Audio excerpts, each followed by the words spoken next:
Media के सभी पत्रकार बंधुओं को बहुत बहुत धन्यवाद। यहाँ आ जाओ। हाँ। और समाजवादी पार्टी के हमारे प्रदेश पदाधिकारीगण, कार्यकर्तागण सभी जो उपस्थित में हैं, मैं उनको हार्दिक बधाई एवं धन्यवाद देता हूं। अब हमारे माननीय राष्ट्रीय अध्यक्ष जी आप लोगों को संबोधित करेंगे। सीधे हमें बुला दे रहे हैं। मैं समाजवादी पार्टी के प्रदेश के अध्यक्ष का धन्यवाद देता हूं और हमारी पार्टी के तमाम नेता जो यहां बैठे हैं, मैं उनका धन्यवाद, अपने पत्रकार साथियों का बहुत बहुत धन्यवाद। कल मैं नहीं मिल पाया आपसे, आप लोग कल ही जिद कर रहे थे मिलने के लिए, लेकिन कार्यकर्ता और बड़ी संख्या में लोग होने की वजह से और हमारे पास कोई ऐसा स्थान नहीं था जो आपसे आराम से बैठ करके बात कर पाते। आपका संदेश मिला था, इसलिए आज आपसे बातचीत करने का मौका मिल रहा है। हमारे बाईं तरफ व्यास जी गौड़ बैठे हैं, आदिवासी समाज और आदिवासी समुदाय के लगातार उनके बीच काम कर रहे हैं। कल के कार्यक्रम के लिए मैं समाजवादी पार्टी के कार्यकर्ता नेताओं को बहुत बहुत बधाई देता हूं।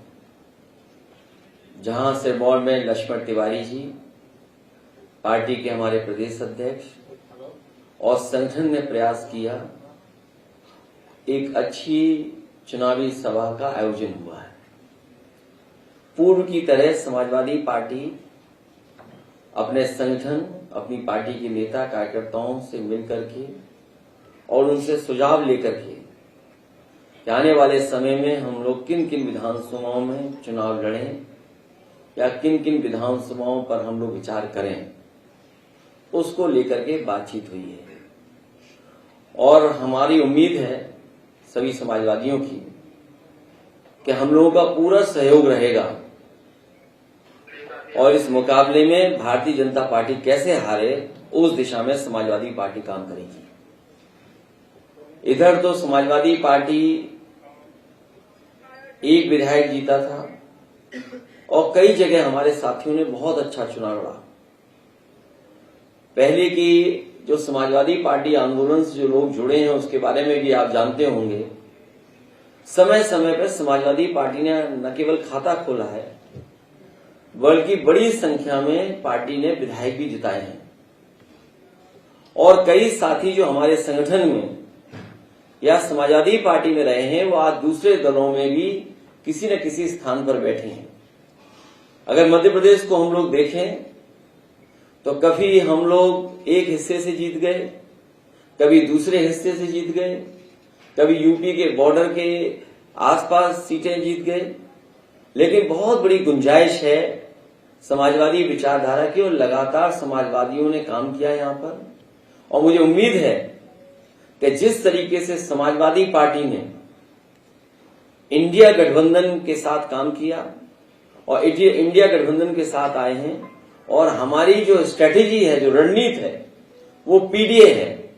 अगर पीडीए को लेकर के मध्य प्रदेश में काम किया जाएगा तो हमें उम्मीद है कि यहां भी एक बहुत बड़ा परिवर्तन दिखाई देगा।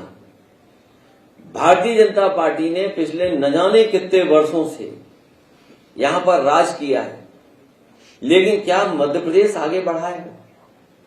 क्या मध्य प्रदेश में खुशहाली आ गई है? और जो अखबारों के विज्ञापन हमें देखने को मिलते हैं, आप तो मध्य प्रदेश में हैं, तो स्वाभाविक है यहां पर अखबारों में 2-2 पेज के, 3-3 पेज के विज्ञापन देखे होंगे। टीवी पर तो न्यूज के बाद कोई समय खाली नहीं बचता है जहां पर विज्ञापन ना आ जाता हो। और जहां चुनाव नहीं है, उत्तर प्रदेश में भी बड़े बड़े विज्ञापन आ रहे हैं। अंग्रेजी अखबार हो तो अंग्रेजी में विज्ञापन, हिंदी अखबार हो तो 2-2 पेज के विज्ञापन उसमें। तो ये जो बीजेपी का प्रचार का काम करने का तरीका है, लेकिन जमीनी हकीकत कुछ और है। इतने वर्षों के बाद और दिल्ली की सरकार होने के बावजूद सबसे ज्यादा अन्याय, उत्पीड़न या सबसे ज्यादा परेशानी में अगर कोई है तो हमारी माताएं बहनें हैं। देश के आंकड़ों में अगर हम मध्य प्रदेश का स्थान देखें तो सबसे आगे दिखाई देता है मध्य प्रदेश, कि जहां सबसे ज्यादा माताओं बहनों बेटियों के साथ अन्याय हो रहा है। हाल ही की बगल की जो घटना सुनने में आई है 12 साल की बेटी के साथ, कोई आज कल्पना कर सकता है? जो प्रदेश 1 करोड़ 20 लाख बेटी माताएं बहनों को लाडली योजना से जोड़ रहा हो, 1 करोड़ 20 लाख के लगभग, उस प्रदेश में यह हालत हो। और फिर एनसीआरबी का आंकड़ा हमारा नहीं है, कोई समाजवादियों का आंकड़ा दिया हुआ नहीं है, ये तो प्रदेश सरकार से जो आंकड़े जाते हैं दिल्ली में, उन्हीं आंकड़ों के हिसाब से मैं बोल रहा हूं। आप सोचिए 20 साल लगभग यहां पे सरकार और 10 साल दिल्ली की सरकार ने मिलकर के अगर यहां पे असुरक्षित और असुरक्षा की भावना दी है माता बहनों में, तो क्या तरक्की और क्या खुशहाली है। और फिर आरक्षण को पास कर रहे हैं लोकसभा में, और ये कहकर के कि ये माताओं बहनों को सम्मान के लिए हम योजना लेकर के आ रहे हैं। बीजेपी के लोग इसको लेकर के धूमधाम से प्रचार कर रहे हैं कि हमने महिला रिजर्वेशन बिल लोकसभा और राज्यसभा से पास कर दिया है, लेकिन जब सच्चाई देश ने जानी तो न जाने कब ये लागू होगा।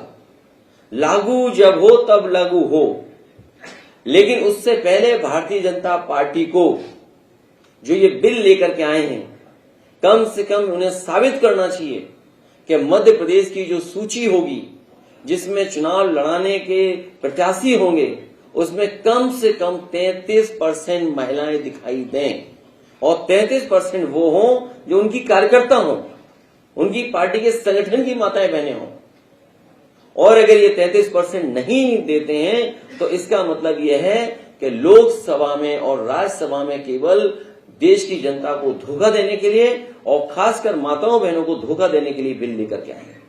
अभी जो सूची दिखाई दे रही है, जो भी जारी की है उन्होंने सूची, तो ऐसी सूची तो नहीं है जिसमें 33% महिलाएं दिखाई दे रही हों।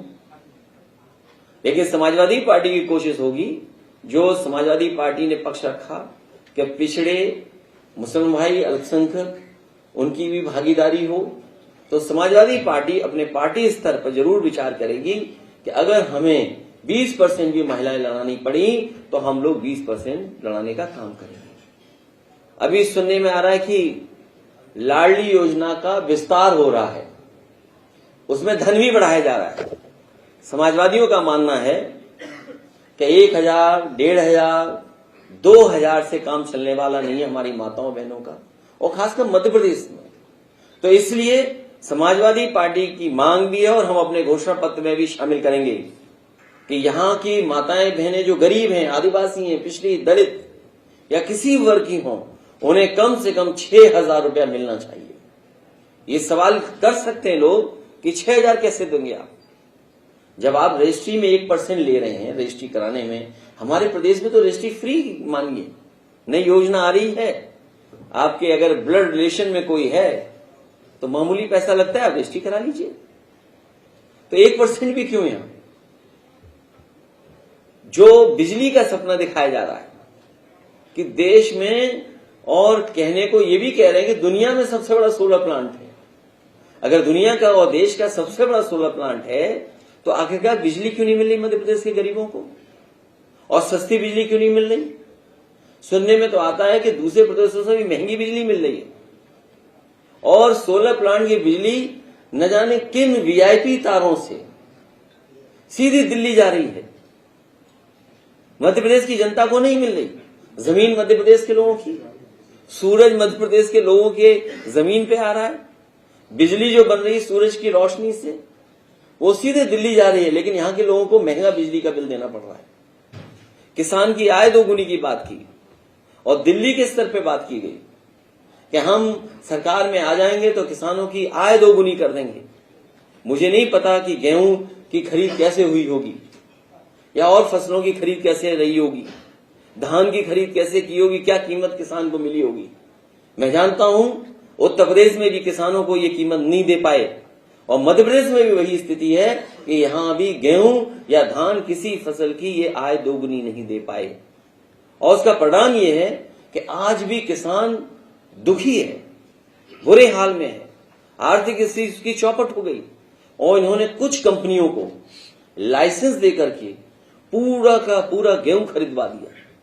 और इसलिए गेहूं खरीदा जा रहा है क्योंकि इधर बाजार में पैक्ड जो आटा है उसकी कीमत बढ़ गई है, पैक्ड जो आटा है उसका बाजार बढ़ गया, बिस्किट का बाजार बढ़ गया, ब्रेड का बाजार बढ़ गया। तो इसलिए ये बड़े उद्योगपतियों को मुनाफा देने के लिए इन्होंने लाइसेंस देकर के पूरा का पूरा किसानों का मध्य प्रदेश का गेहूं खरीदवा दिया। न केवल उत्तर प्रदेश मध्य प्रदेश का खरीदा गया, बल्कि हम ये जानते हैं कि बीजेपी उद्योगपतियों की पार्टी है, बड़े लोगों की पार्टी है, इसलिए मध्य प्रदेश का भी गेहूं खरीदवा दिया उन्हीं कंपनियों को और उत्तर प्रदेश का भी गेहूं उन्हीं कंपनियों को खरीदवा दिया। बड़ा दावा करते हैं कि बेरोजगारी खत्म हो गई। हमारे यहाँ तो मुख्यमंत्री अनएम्प्लॉयमेंट रेट की बात करते हैं। मुझे तो नहीं पता कि यहाँ पर मुख्यमंत्री अनएम्प्लॉयमेंट रेट की या एम्प्लॉयमेंट रेट की बात करते होंगे, क्योंकि बड़े पैमाने पर नौजवान बेरोजगार है। इन्वेस्टमेंट मीट हुई यहाँ पर, इस जगह ही हुई है इन्वेस्टमेंट मीट। G20 का भी आयोजन में देख रहा हूं, झंडे, दुनिया के झंडे जो लगे थे उनका रंग उतर गया है।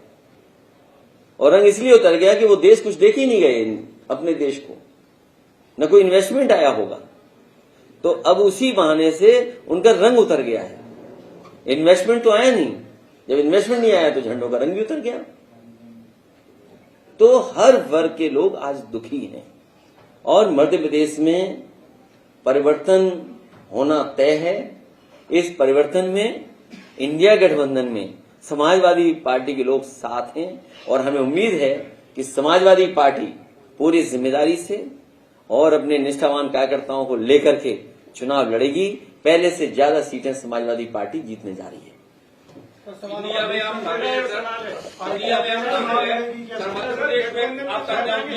एक एक करके पूछ लो। ऐसा करिए, एक मिनट, एक ऐसा करिए, देखिए पत्रकार साहब, हम जाने वालों में से नहीं है। अगर आप लोग एक एक पूछोगे तो कम समय में सबके सवाल हो जाएंगे, नहीं ऐसे ही हम तो आप लड़ते झगड़ते रहेंगे। मैंने आपसे कहा, अपने शुरुआती समय में भी कहा कि समाजवादी पार्टी का संगठन है, समय समय पर समाजवादी पार्टी जीती है। और आपसे बेहतर कौन जानेगा, जिस समय सरकार बननी थी और बहुमत कांग्रेस पार्टी के पास नहीं था। याद कीजिए, कांग्रेस के लोग हमारे विधायक को ढूंढ रहे थे, बीजेपी के लोग हमारे विधायक को ढूंढ रहे थे और उस समय बहुजन समाज पार्टी ने समर्थन ऐलान नहीं किया था। वो को क्या कारण था मुझे नहीं पता, लेकिन सबसे पहले पत्र देना, सबसे पहले विधायक का समर्थन देना कांग्रेस पार्टी को किसी ने किया था तो समाजवादी पार्टी ने किया था। और उसका परिणाम ये हुआ कि कांग्रेस पार्टी की सरकार मध्य प्रदेश में बनी, ये डिनाय कोई नहीं कर सकता। इसलिए समाजवादी पार्टी चुनाव लड़ेगी और इंडिया में भी साथ है। एनडीए कैसे हारे उसकी रणनीति हमारी पीढ़ी है। और सकारात्मक बातचीत चल रही है, कांग्रेस से आपकी बातचीत चल रही, दिग्विजय सिंह ने कहा कि सकारात्मक बातचीत। तो ये तो आपसे सूचना मुझे मिल रही, बताओ खबर किससे मिल रही है? खबर देने वालों से। मैं आपको धन्यवाद देता हूं कि अगर सकारात्मक बातचीत चल रही है तो सकारात्मक बातचीत का सूत्र क्या है आपके पास? एक तरफ का तो बता दिया, दूसरे तरफ का भी बता दो। छतरपुर जिले में आपके तो इसलिए मैंने आपसे कहा, जो आपको दुविधा लग रही है, इंडिया गठबंधन, समाजवादी पार्टी, बीजेपी को हराना है, समाजवादी साथ हैं। लेकिन समाजवादी पार्टी मध्य प्रदेश में समय समय पर सीटें जीती है और आप इस बात को महसूस करते होंगे कि आज समाजवादी पार्टी पहले से ज्यादा तैयार है, पहले से ज्यादा उत्साह है कार्यकर्ताओं में। मध्य प्रदेश में आपकी क्या भूमिका रहेगी एवं कितनी जगह आप अपने प्रत्याशी उतारेंगे एवं आपका जो वोट माइनस हुआ है इस पे क्या बोलेंगे? हमारी पार्टी का वोट माइनस नहीं हुआ, कुछ जगह अच्छा वोट पाए, कुछ जगह नहीं पाए, कुछ जगह रणनीति के तहत बीजेपी कांग्रेस ने हरा दिया हम लोगों को। मान लीजिए कुछ कम वोट से हमारा जीता था, बीजेपी ने शामिल करा लिया उसको। छतरपुर जिले में जितने भी आपके पार्टी की तरफ से टिकट दी गई है वो 6 महीने में ही वो पार्टी छोड़ देते हैं, चाहे वो क्षेत्रीय विधायक। नहीं, पार्टी नहीं छोड़ते हैं, मतलब पार्टी छोड़ देते हैं। दूसरे तरीके से कहिए, विधानसभा में आप चुनाव लड़ाएंगे। दूसरे तरीके से कहिए। हमारा तो एक छोड़ के चला गया, कांग्रेस के कितने छोड़ के चले गए थे? हमारा तो एक छोड़ा, चलो, लेकिन वो सरकार बनवाया था। लेकिन ये असली बात आप बताइए कि क्या कारण था कि कांग्रेस के इतने विधायक बीजेपी में चले गए? अगर वो कारण आप जानते होगे तो हो सकता है वही कारण हमारे विधायक के साथ भी रहा हो। इसलिए हमारी पार्टी इस बार निष्ठावान, समर्पित कार्यकर्ताओं को आगे बढ़ाएगी। देखिए, राजनीति में ये शब्द तो नहीं आना चाहिए, जो मजबूत होगा वो उसको ट्रीट किया जाए, जो नुकसान किसी का न करे और बीजेपी को हराए, ऐसे प्रत्याशियों को। दो ही पार्टियां हैं, कांग्रेस और भाजपा, तो समाजवादी पार्टी के बाद कितना बड़ा मौका है कि अपने आप यहाँ पर स्थापित करे, आने वाले समय लोगों को विकल्प दे कि हम भी यहाँ पर हैं। जैसे उत्तर प्रदेश में 2 दल बचे हैं, बीजेपी या सपा, तो ये तो ठीक है, कोई बात नहीं। लेकिन इधर समाजवादी पार्टी के प्रति झुकाव बढ़ा है, और झुकाव इसलिए बढ़ा है कि जो समाजवादी पार्टी का सिद्धांत रहा है, जो डॉक्टर राम मनोहर लोहिया का सपना था, या बाबा साहब भीमराव अम्बेडकर जी ने जो रास्ता दिखाया, या नेताजी का जो संघर्ष का रास्ता रहा, वो सिद्धांत आज धीरे धीरे गांव तक पहुंच गया।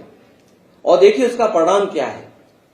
हमारे पार्टी के समर्थक न हो, लेकिन ग्वालियर में गुर्जर समाज के लोग इकट्ठे हो गए। वो चाहते जाति गणना हो, वो चाहते उन्हें आरक्षण में जिस तरीके से और जगह स्थान है उसी तरह का आरक्षण बढ़ाया जाए मध्य प्रदेश में। क्या कारण है कि उत्तर प्रदेश में कितना आरक्षण मिल रहा है पिछड़ों को, मध्य प्रदेश में कम क्यों है? और सबसे बड़ा चमत्कार तो ये देखिए आप कि कांग्रेस पार्टी भी जाति गणना और आरक्षण की बात करने लगी। तो कहीं न कहीं बाबा साहब का दिया हुआ संविधान, डॉक्टर राम मनोहर लोहिया जी का सिद्धांत, वो जनता तक पहुंच रहा है। और जिस तरीके से गुर्जर समाज या और समाज के लोग आगे आए हैं, जो पीढ़ी की बात कह रहे हैं, उससे सहमत हैं, यहाँ परिवर्तन होना निश्चित है। और समाजवादी पार्टी इन सिद्धांतों को लेकर के जनता के बीच में जाएगी। इंडिया गठबंधन वर्तमान के विधानसभा चुनाव और आगामी लोकसभा चुनाव खासतौर से उत्तर प्रदेश में क्या इंडिया गठबंधन के साथ चुनाव लड़ेगी या स्वतंत्र रूप से चुनाव लड़ेंगे या गठबंधन में? देखिए, अभी इंडिया गठबंधन है। इंडिया गठबंधन के अंदर जो दलों का तालमेल है, हमें उम्मीद है दलों का तालमेल बनेगा, क्योंकि यहाँ भी तालमेल बनना है, उत्तर प्रदेश में भी तालमेल बनना है। अभी तो हमारी तैयारी स्वतंत्र है। कल अगर हम टिकट मांगने जाएंगे, गठबंधन में जाएंगे, तो आप में अगर ताकत नहीं होगी तो कौन टिकट आपको दे देगा? विधानसभा सीट में बीजेपी और कांग्रेस के उम्मीदवार मतलब घोषित हो चुके हैं, लेकिन इनके जो भगोड़े लोग हैं, क्या उनका इंतजार कर रही है समाजवादी? नहीं, भगोड़े लोग मत बोलिए, सिद्धांत वाले लोग जो हैं जो संघर्षशील है नेता। ये राजनगर यही विधानसभा है, और आप लोग जानते होंगे जो विधायक हैं वो कभी समाजवादी पार्टी से उन्होंने ओपनिंग की थी। इंडिया गठबंधन क्या आप लोगों ने अभी तय कर पाए हैं कि 24 में जो चुनाव होगा उसमें पीएम का उम्मीदवार के लिए? देखिए, मैंने इस सवाल का जवाब कई मौकों पर कई स्थानों पर दिया है। इस इंडिया अलायंस में बहुत सी चॉइस है। आपको उम्र के हिसाब से चॉइस चाहिए तो उम्र के हिसाब से चॉइस है आपके पास, कम उम्र का चाहिए तो वो भी आपके पास है, ज्यादा उम्र का चाहिए वो भी है आपके पास, मुख्यमंत्री चाहिए वो भी है, पूर्व मुख्यमंत्री है वो भी है।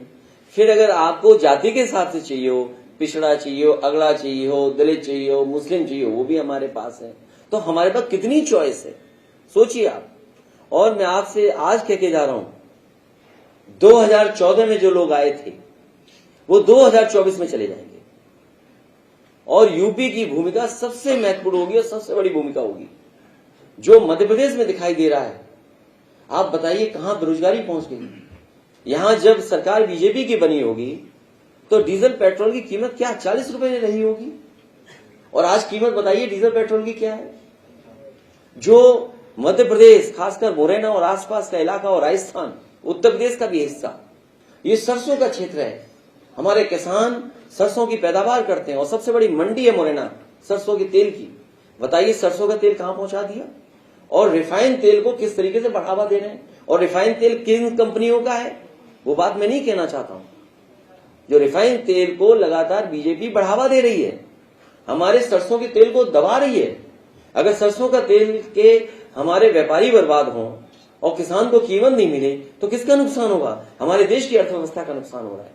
और ये लोग लगातार बढ़ावा दे रहे हैं। जो बात मैंने पहले कही थी कि गेहूं किन कंपनियों ने खरीद लिया, वही कंपनियां सरसों का तेल को खत्म करने के लिए रिफाइंड तेल का बाजार कब्जा कर रहे हैं। इसलिए लड़ाई बड़ी है।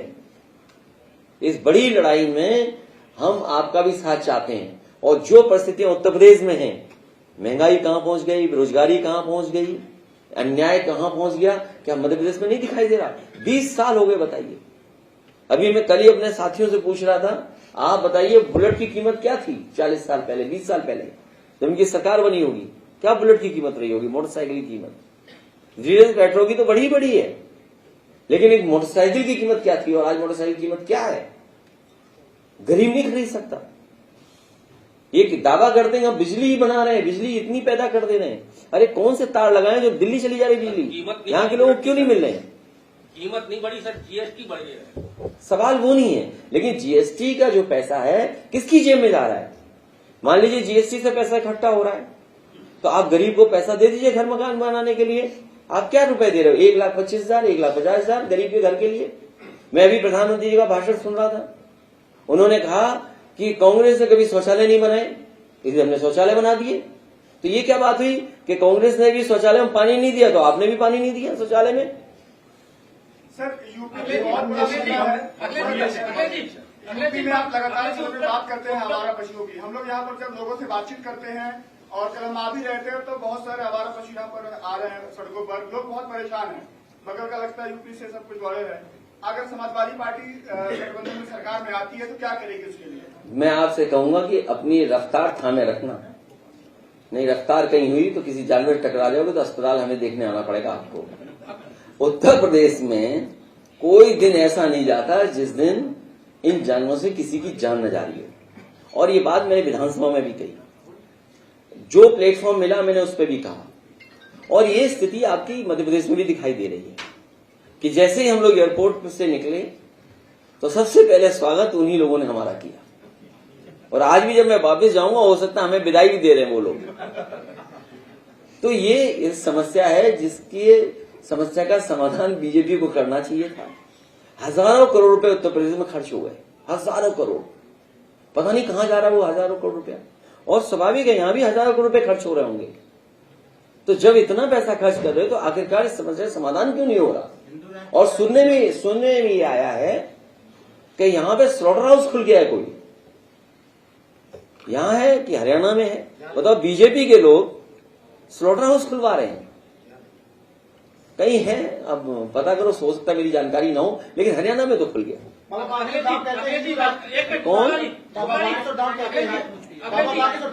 कौन सी सरकार? 3 केंद्रीय मंत्री समेत कई सारे सांसदों को भारतीय जनता पार्टी ने मैदान में उतारा है।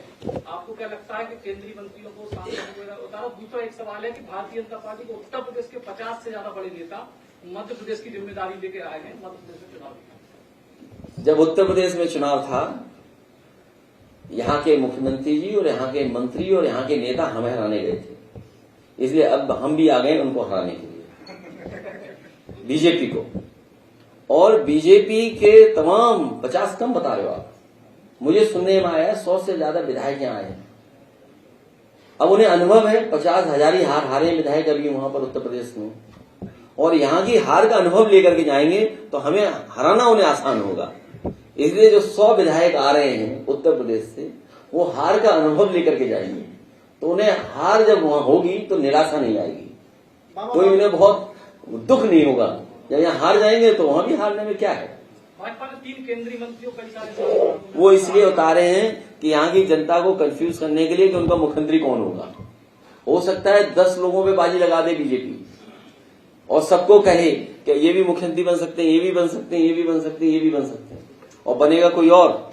तभी मुझे सुनने में आया है कि सबकी टिकट घोषित हो गई है, लेकिन मुख्यमंत्री जी की टिकट घोषित नहीं हुई है अभी तक।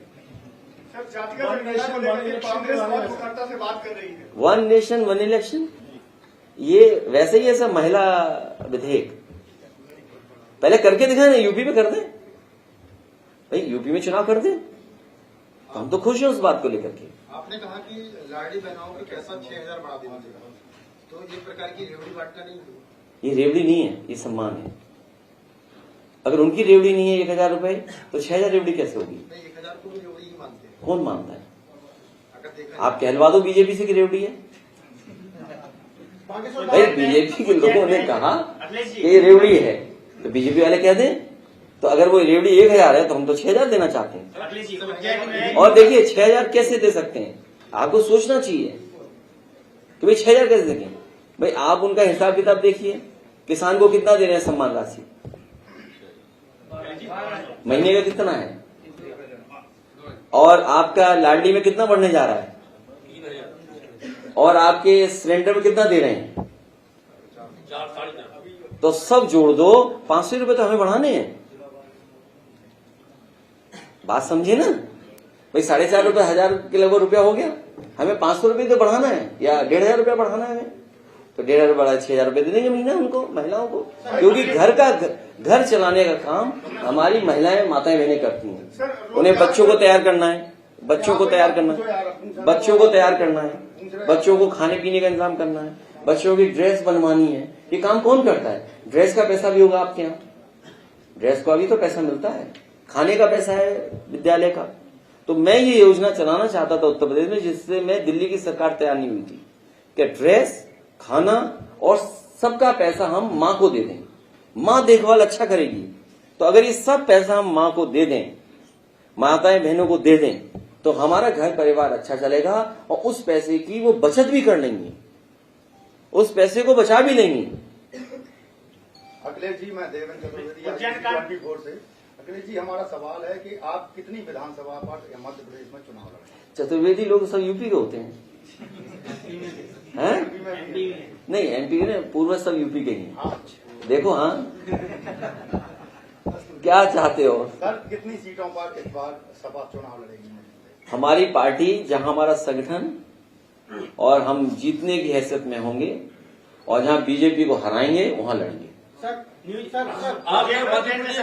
उज्जैन में एक मासूम बच्ची के साथ दरंगी हुई है, गृह मंत्री जी ने एसआईटी गठित की है जांच के लिए, और जो यहाँ के सांसद और प्रदेश अध्यक्ष बीडी शर्मा जी, उन्होंने फांसी की मांग की है आरोपी की। देखिए ये नेताओं के भी कमेंट आए हैं, इस पे क्या कहेंगे आप? ये बताइए, ये तो आज घटना हुई, दुखद है, और मैंने पहले ही कहा कि मध्य प्रदेश सबसे आगे इन घटनाओं में, जो घटनाएं हो रही हैं, सबसे ज्यादा बहन बेटियां असुरक्षित कहीं अगर हैं तो वो मध्य प्रदेश में है। और ये मैं नहीं कह रहा हूं, ये एनसीआरबी का आंकड़ा कहता है।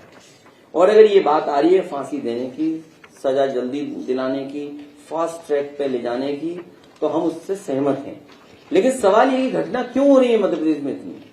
आप 10 साल से क्या कर रहे थे यहाँ पर? आपने सुरक्षा का माहौल क्यों नहीं बनाया है यहाँ पर? उसका जिम्मेदार कौन है? उसके लिए तो भारतीय जनता पार्टी को स्वीकार करना पड़ेगा कि उन्हीं की कमी है। ये एनसीआरबी के आंकड़े कहते हैं कि मध्य प्रदेश, राजस्थान और उत्तर प्रदेश, तो ये दोनों प्रदेश तो वही हैं जो बीजेपी से गवर्न हो रहे हैं, और दिल्ली में सरकार इनके पिछले 10-10 साल से है। तो आखिरकार कौन जिम्मेदार है इसके लिए? एनसीआरबी का आंकड़ा हमारा नहीं है, तो इस पे जवाब भारतीय जनता पार्टी क्या देगी? सर, इस समय हिंदू राष्ट्र की बात हो रही है, खासतौर से बाबा बागेश्वर धाम, इसको लेकर के अभियान भी चला रहे हैं, आप क्या कहना चाहेंगे? एक लोहिया जी की किताब अभी मुझे दी किसी ने, हिंदू बनाम हिंदू, ये किताब पढ़ लीजिए। हमारी मूल लड़ाई यही है। और अगर नेशनलिज्म, हमारे नोबेल प्राइज जिनको मिला था रविन्द्रनाथ टैगोर जी, उन्होंने कहा कि हम नेशनलिज्म को कभी मानवता पे हावी नहीं होने देंगे। हमारा जो धर्म है मानवतावादी धर्म है, करुणा का धर्म है, हम एक दूसरे को सम्मान देने वाला धर्म मानते हैं। और हमारा जो समस्या है वो समाज की है, सोशल है। और ये जो पहला पैराग्राफ है यही बता रहा है डॉक्टर राममोहन लोहिया का क्या इस देश में बाबा साहब भीमराव अम्बेडकर जी ने नहीं कोशिश की कि जातियां खत्म हो जाएं? जातियां खत्म हो, बाबा साहब भीमराव अम्बेडकर की कोशिश रही। क्योंकि जात के आधार पर किसी को अपमानित करना, जात के आधार पर किसी से भेदभाव करना दुनिया में नहीं है। और ये बात उसके बाद डॉक्टर राममोहन लोहिया भी यही कहते रहे कि जाति टूटे। तो उस पे जो बात हुई वो है असली हमारा देश। ये हमारे आदिवासी नेता हैं, आदिवासियों का क्या संबंध दिया आपने? आप बताइए, 20 साल से हैं आप और 10 साल से दिल्ली में, आदिवासियों के जीवन स्तर क्या उनका बदला है? क्या जंगल में उनका घर बन गए? क्या आपने कानून वो बना दिया कि जंगल घर बन जाए उनके? हमने अपने यहाँ जंगल में लोहिया आवास दिया उनको, 4 लाख रुपए तक का। हम आपसे कह करके जा रहे हैं, समाजवादी लोगों को कभी सरकार बनाने का मौका मिल गया तो हमारे आदिवासी और गरीब लोगों को 5 लाख रुपए का आवास लोहिया दे करके उनको सम्मानित करने का काम करेंगे। और 4 लाख का यूपी में देके दिखाया हम लोगों ने। उसमें उनको 16 कह देंगे तो वो नकल कर लेगी बीजेपी। मुश्किल तो ये है। अखिलेश जी, मध्य प्रदेश सरकार कर्ज पे कर्ज लेती जा रही है, तो ये अनेक तरीका की योजनाओं से ये ढह जाएंगे, जैसे प्रकृति ने ढह दिया ना कर्ज, खत्म हो जाएगी सरकार। तो चुनाव आते ही ये लोग इस तरीके के कर्जों में लोगों को कैसे डुबा रहे हैं, तो ये इस पर क्या आपका?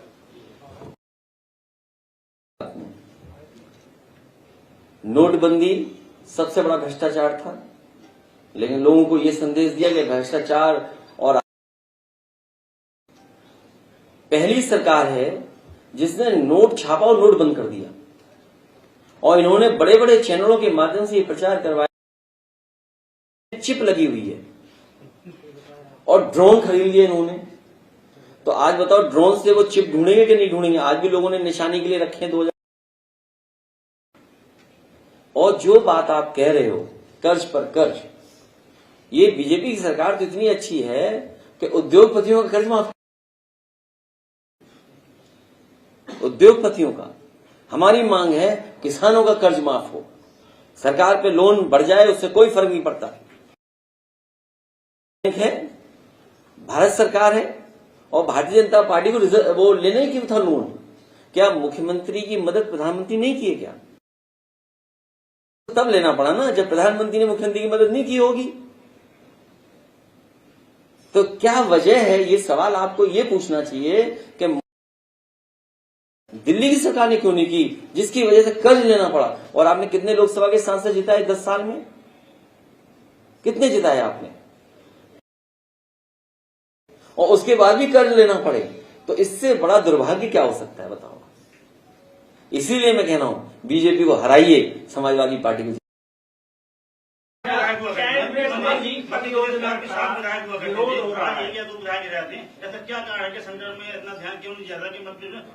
इसी अखिलेश जी, आपकी सारी बातें मान भी ली जाएं जो आपने आरोप लगाए हैं भारतीय जनता पार्टी के ऊपर, लेकिन आपको सरकार बनाने के लिए सरकार बनाए विरोध कर रहे हैं, उनको उनका अपना हक नहीं मिल रहा है। और 5 तारीख को मोदी जी आने वाले थे, उनकी कैंसल हो गया है। देखिए, जिस भी व्यक्ति को या जिस भी परिवार को वहां से हटाया जाए, अगर आप सेटल कर रहे हैं उसको कहीं, और आदिवासियों की जो मांग है उसके पक्ष में हम हैं। आप केन बेतवा जोड़िए, इससे बड़ी परियोजना लाइए, कोई हाइडल प्लांट बनाइए, हटाए जाए, उनका सम्मान होना चाहिए, उनकी मांग पूरी होनी चाहिए। क्योंकि वो प्लांट से बड़ी मांग नहीं हो सकती उनकी। केन बेतवा में हजारों करोड़ रुपए खर्च हो रहा हो, करोड़ रुपए में आदिवासियों की समस्या समाधान नहीं कर सकते। क्या राजनगर विधानसभा से समाजवादी पार्टी अपना उम्मीदवार, राजनगर विधानसभा से समाजवादी पार्टी अपना उम्मीदवार बदलेगी क्या? मैंने आपसे क्या कहा? हमें सबसे पहले ओपनिंग का मौका समाजवादी ने दिया था, तो अब विचार करेंगे आगे क्या होना है। बेरोजगारी और युवाओं को कह देंगे तो उसको अदरवाइज आप निकालोगे, क्या टिकट कट गई या टिकट बदली, तो हमारे कार्यकर्ताओं क्यों निराश करना चाहते हैं? बेरोजगारी और युवाओं को लेकर आप कुछ नहीं, अरे भाई आप क्या नहीं, मैंने आपसे कहा कि तमाम इन्वेस्टमेंट मीट हुई हैं। G20 के बहाने दुनिया के भारत में माहौल अच्छा हो। आपके मध्य प्रदेश में कई इन्वेस्टमेंट मीट हुई, लेकिन जमीन पर कुछ नहीं उतरा। और अगर जमीन पर नहीं उतरा है इसका, और जब कारखाने नहीं आएंगे तो रोजगार नहीं मिलेंगे। अगर आप आउटसोर्स की व्यवस्था रखेंगे तो आपको संविधान के धज्जियां उड़ाकर के आप नौकरियां दे रहे हैं। तो होगी या समाजवादी लोगों की कोशिश होगी कि वो फैसले लिए जाएं जिससे नौकरी और रोजगार को बढ़ावा देने का मौका मिले। और कई एग्जाम्पलरी काम उसका परिणाम ये हुआ कि बड़े पैमाने पे नौजवानों को नौकरी भी मिली और रोजगार भी मिला। इंडिया गठबंधन की बात करती है तो सरकार है, अन्य संगठन